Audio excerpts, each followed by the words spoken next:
Good Friday morning, everyone, and thank you for tuning in to our yet another edition of our weekly Friday Alan Fitz podcast, also known as The Chat, live from our studios here in Amarillo, Texas. Again, good morning to you, Alan Fitz, the host for the program, and welcome into the show, and happy Halloween. And that word Halloween is what we're going to be talking about on the show for this morning. Today is Halloween 2025, the last day of October. Beginning next month, we've got two major holidays to contend with.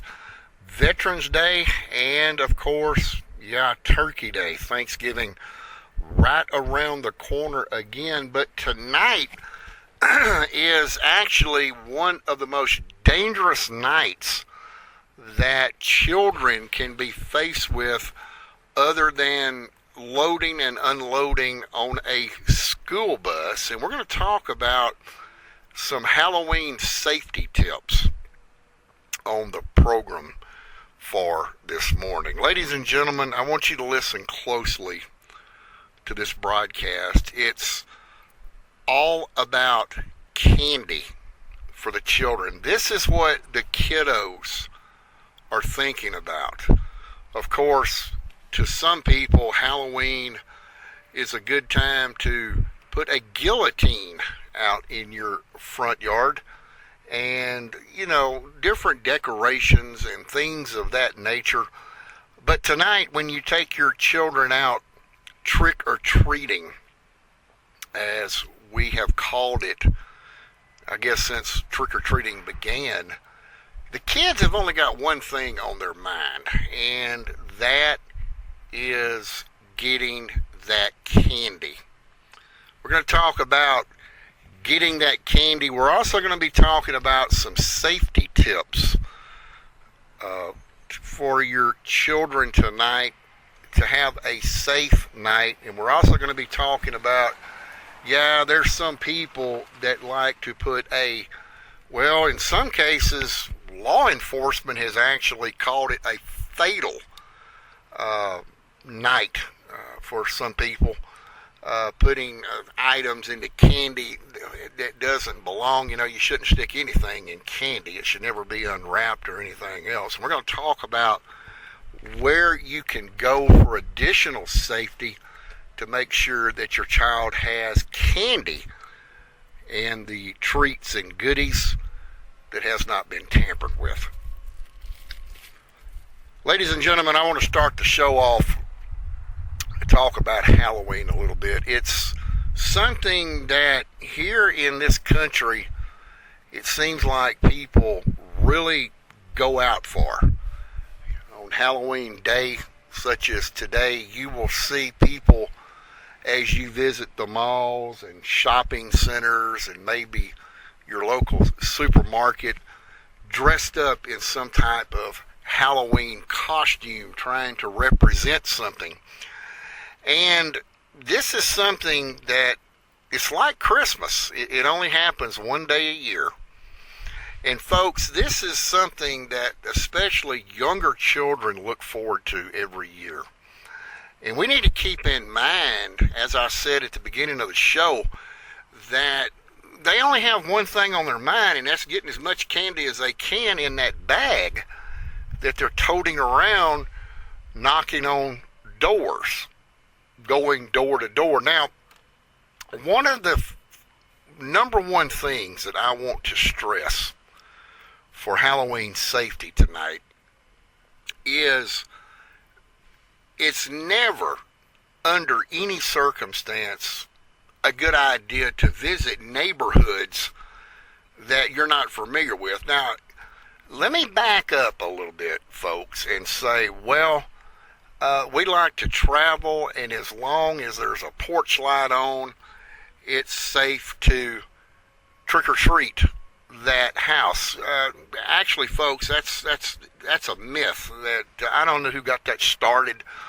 Ever how many years, decades, scores of years that they got it started, but that's not necessarily exactly true when it comes to that, one thing that is not recommended is to go into areas that, especially with your small children, and trick or treat in areas that you're not familiar with, such as here in Amarillo.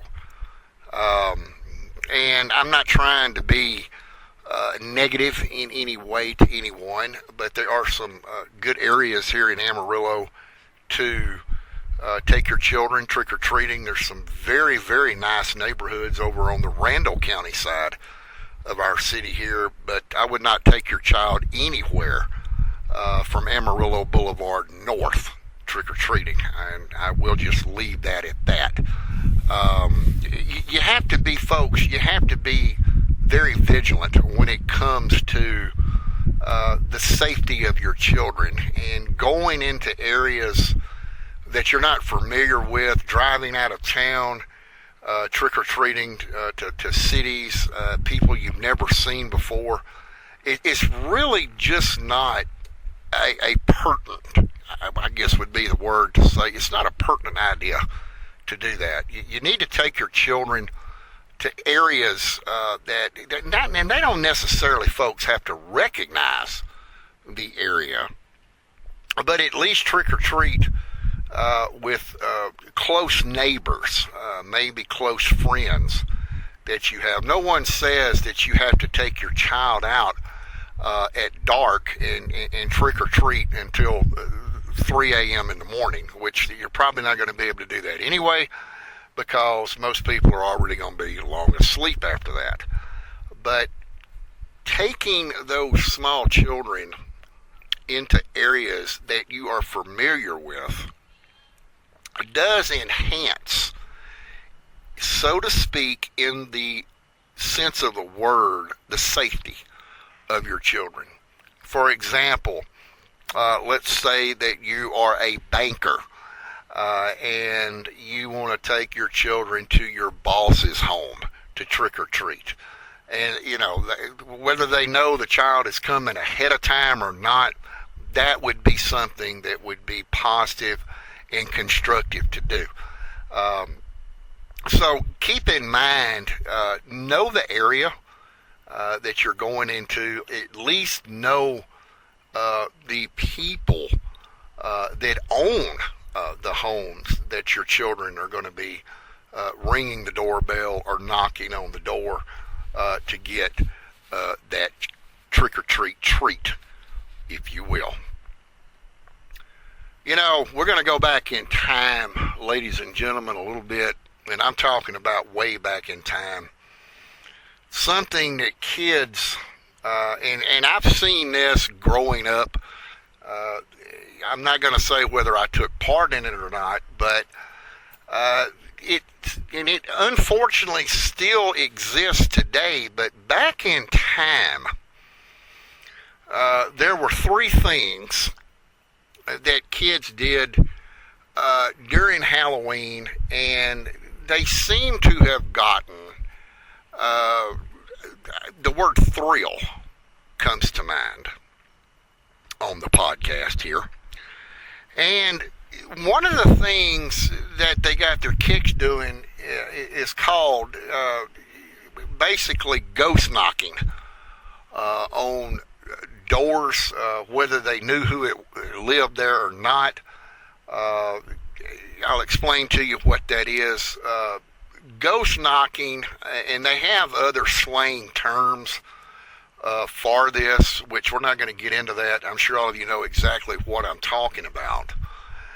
But ghost knocking can actually be dangerous on Halloween night, because there's a lot of intensity, if you will, that people go through on Halloween night. Some people basically are out there for the fun of it. The kids are out there getting the candy, while other people basically are really out there to basically scare the hell out of people, if you will, and intensify fear with people.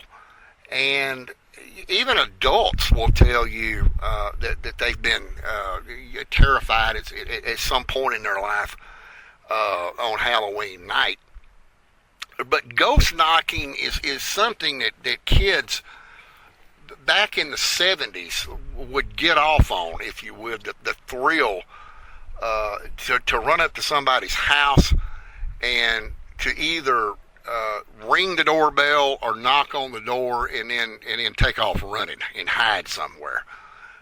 People would come to the door, no one would be there, and for the most part, people would say, well, that's some mischievous children that are out just, having a good time on Halloween night. And really, folks, back in that time era, your neighbors or whoever you did that to really didn't pay that much attention to it. They knew it was Halloween night, and kids will be kids, and kids will get into some kind of mischief or something on Halloween night, just basically for kicks, and it was okay back in those days.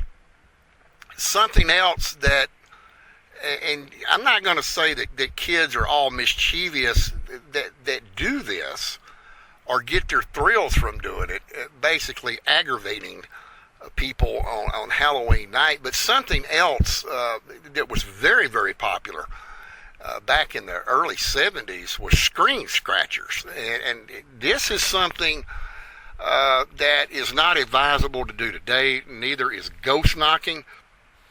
And we'll get into that here on the podcast a little bit later. But let me tell you what screen scratching is. This is where a child or an adolescent, if you will, would go up to someone's home. Probably a lot of them knew where either the den area was or their bedroom area late at night. They could be casing the house out, wait for lights to go off, knowing that people were in bed, retired for the evening, had to get up and go to work the next morning, and they would approach the house quickly and begin scratching on the screen on the outside of the window, the fly screen, if you will. A lot of them would do it with their hands. Some of them would do it, they might find an old stick laying on the ground or something and go out and run up to somebody's house and make that screen scratching noise and then take off running. It's not advisable to do that this day and time. And like I say, we're going to get into that, folks, on the podcast here shortly. And then you have something that, ladies and gentlemen, still exists to this day and time. And that is the toilet paper, if you will, masters out there that will run up in the middle of the night, very late at night, and may have a 6-pack of Charmin with them or something of that nature and go to wrapping trees. And that's been going on, folks, for decades and scores of years, probably back in the old lady Methuselah times when toilet paper was first invented. Not to say that I wouldn't recommend people doing that today, but back in those days, it was accepted as a Halloween prank in that time era, to where now ghost knocking, screen scratching, and toilet paper, basically the screen scratching now is not actually, in this society of time, is not really an acceptable behavior on Halloween night, or especially on any other night. Screen scratching can actually scare someone, especially you may take a little elderly lady at home that, she's not going to turn her porch light on. She's not going to participate in any type of Halloween activity. She doesn't want to be bothered with kids knocking on her door 9, 10, 11 o'clock at night and just wants to go on to bed.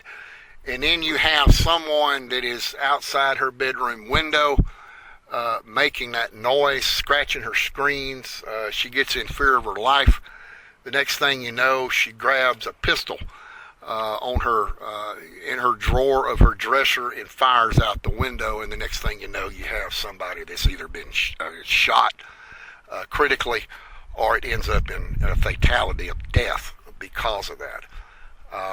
Folks, it's not advisable to allow your children to do that this day and time. Neither is ghost knocking. Times are a lot different now. I said on several episodes several weeks ago that we live in a different generation of time, and screen scratching and ghost knocking is just not something that's acceptable anymore. A lot of people have the cops called on them. The police have to show up, use manpower for foolishness, and of course when they get there, the kids have probably run off in the woods or 2 miles down the road on bicycles. They can't find them anyway. Now people utilize surveillance cameras, CCTV, to not just to catch that on purpose going on, folks, but to monitor their property. And these folks have the right to have closed-circuit television cameras and surveillance cameras to show law enforcement should something like that occur and they're in fear of their life. So don't allow your kids to do that. It's not acceptable like it was 50 years ago, and can result in very, very serious complications, especially if you decide to use deadly force in the protection of your property. The toilet paper masters, for the sense of the word that we call them, again, this is something that is still relatively accepted in today's society. Although some people don't like it, some people misconstrue it, and they want to relate to criminal charges for vandalism and things of that nature. And it's also a waste of money on good toilet paper. Toilet paper specifically is used, I'm sure we all know, for one thing and one thing only. Some people refer to it slangily as booty ribbon, and that's what it should be used for, and not to wrap people's trees, because the problem that stems from doing that is that the property owner or the property owner has to hire someone to come in there and clean all that mess up. I have known years ago of people lighting the toilet paper with cigarette lighters, trying to burn it out of the trees. That is definitely not a recommendation, especially on Halloween night. Law enforcement is already tied up with enough of the foolishness out there to have to deal with the fire department and setting people's trees on fire. Then, of course, if you're the one that did it and daddy received a telephone call, you better come clean this stuff up. You go over there and light that stuff up and catch something on fire, well, you're legally responsible for that. So I'm not here to tell anybody, folks, whether you ought to let your kids,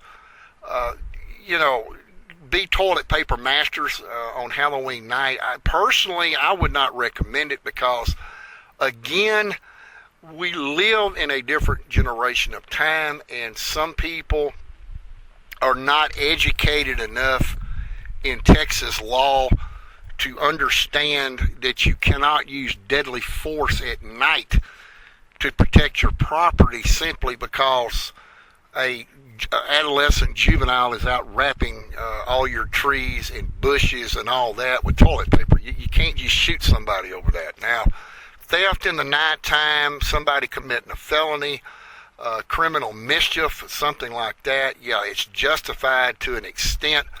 But let's sit down with your children, folks, if you would, and explain the dangers of doing stuff like that. Because, again, we live in a different generation of time where that was tolerated 50-something years ago on that particular person's property may not be tolerated now. Turning loose some kind of guard dogs or something like that on young children just out on Halloween night to have a good time, or say good times, if you will, a dog attacks a child, puts a child in the emergency room or in the hospital, then good times become bad times. So you're the parent out there. You're going to have to decide whether or not you want to allow your child to be put in that situation. You as a parent, that is your responsibility. Exercise that with caution. Something else I want to bring to light on the podcast this morning is additional safety precautions need to be put in place with your children tonight. Especially, like I said at the beginning of the show, the kids don't have anything else on their mind tonight, with the exception of getting as much candy as they can in their candy bag that they're toting around. They're dressed up as Batman, Robin, maybe Superman, or whatever costume they may be wearing. Go with your children. Carry flashlights with you. Children are not paying any attention to traffic. They could dart out in front of a passing motorist that is doing nothing more than trying to get home, and maybe they're going trick-or-treating, and then they run over a child, kill a child out in the road. This Halloween night turns into a disaster. So teach your children, stay with your children, and teach your children to listen to your, and I know this is going to be a harsh word for some of you parents out there, but harsh may save a life, okay? Commands. Sit down with your children before you go out tonight trick-or-treating and having good times, getting candy and things like that. Teach your children to listen to not your request, but your commands. Again, we talked about kids darting out in front of traffic. They're not paying any attention to that. All they're concentrating on is there's a porch light, you stop, let's run as fast as we can and ring the doorbell. They're not thinking about traffic out. So keep that in mind, folks, if you will. Carry flashlights with you. Also, I want to point out, and I know some of you are going to say, well, now this is getting kind of expensive, Alan, but you know what? You can replace a Halloween costume. You can't replace a child's life. Go out sometime today, if you haven't already done it, and get some reflectorized tape. You don't have to buy the shoes unless you just want to, because those retro taped heels that are on the back of some of these Nike shoes that they put out, I know they're very expensive, but the retro reflective tape is much, much cheaper. You can put that, again, on the heels of the tennis shoes or boots, if your child is wearing boots tonight, maybe dressed up as the Lone Ranger. Put that on there to where headlights can see that. The reflectivity bounces off of those objects on those headlights, and the drivers know that there's children out. They're slowing down. You can also put reflective tape on the back of their jackets. It's supposed to be here in Amarillo rather cool tonight, so a lot of those youngsters will be wearing jackets or coats. You can put a couple of strips of that. It's self-adhesive on the back, will not do any damage when you take it off. And or even caps, you can get some retro reflective tape to put on the caps of those young men and girls that are out tonight trick-or-treating. Also, again, stay with your children, and by all means, don't allow your children to jaywalk, folks, if you will. You need to cross at crosswalks, especially cross on traffic lights if there is one equipped. At the intersection you're attempting to walk across. Cross when it says walk, not when it says don't walk. And no running. Everybody needs to kind of keep this perspective in mind, like you would do if you were in grade school. Everybody lines up in a single file and proceeds orderly. Walk slowly. Don't run across intersections. You never know. You may have somebody ready to rip around a corner, and then the last thing you want happening is a child impacted by a motorist. So use some common sense and be seen out there with your children. Wear reflectivity yourself. And for those of you that are going to be out driving tonight, especially in close-knit quarter neighborhoods, I like to call them, where the houses are kind of running back to back, side to side with each other. If you're going down those city streets, especially here in Amarillo, Texas state law specifically states that the speed limit is 30 miles an hour on all public streets unless otherwise posted.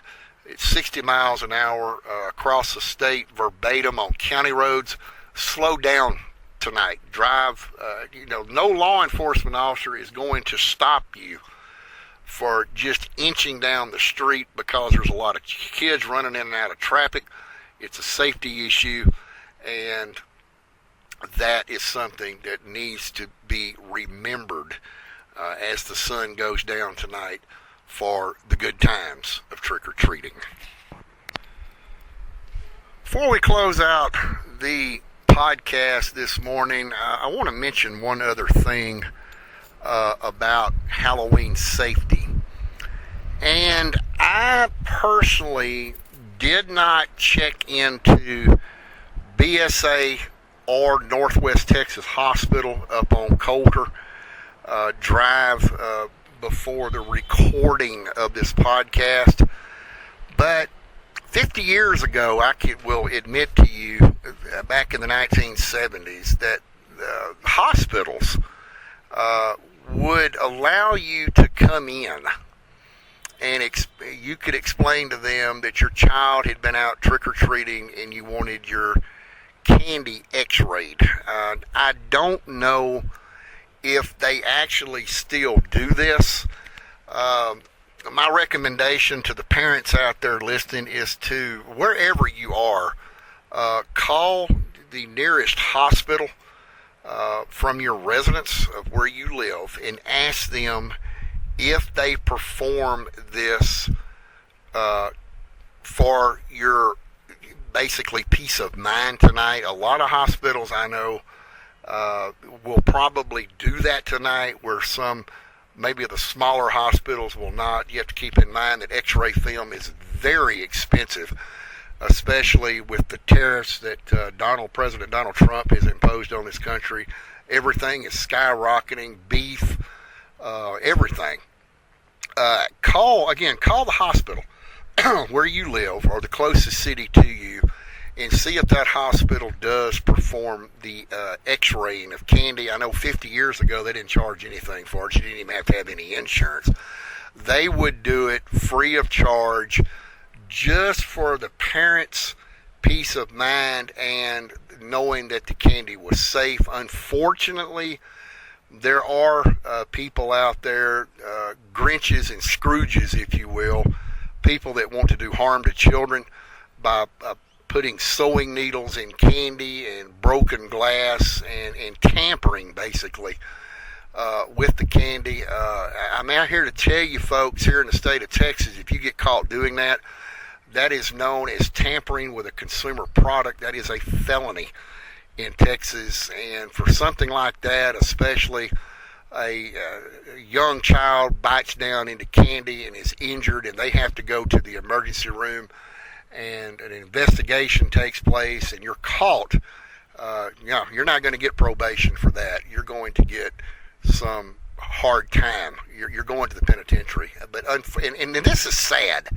It really and truly is that people will do things like this just to harm innocent children.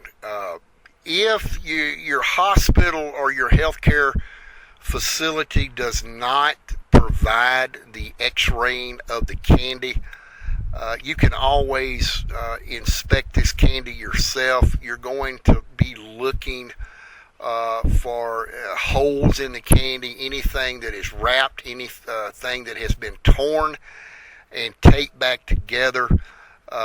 Just be vigilant before you allow your child to have that candy.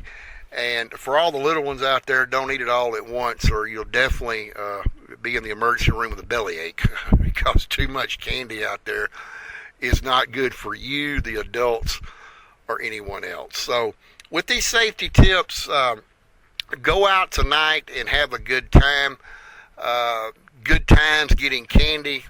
Never go up to anyone's house that does not have their porch light on. That basically means they do not want to be disturbed, and that can cause problems. Always go into neighborhoods that your parents are familiar with. Your parents have a very positive outlook of who lives where, and that these people can be trusted.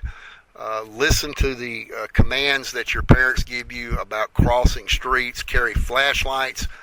If you're able to, wear some type of reflective material to where folks out there driving may not notice you. If you don't have something on, if you can't find reflective tape, at least wear some type of light or even neon type of clothing to where innocent motorists and the innocent trick-or-treaters don't collide with each other on this night. We have not set a subject for the next Friday edition of the chat, so just be looking at our YouTube channel. You can go to youtube.com/Alan Fitz Podcasting. Generally, we will have the new topic for the upcoming Friday show posted no later than 5 p.m. on a Monday afternoon. That's going to wrap it up for the chat on this Halloween morning. As always, have a great weekend, and we'll see you back here next Friday. Until such time, this is Alan Fitz saying, have a spooky good night and a great weekend. Bye for now.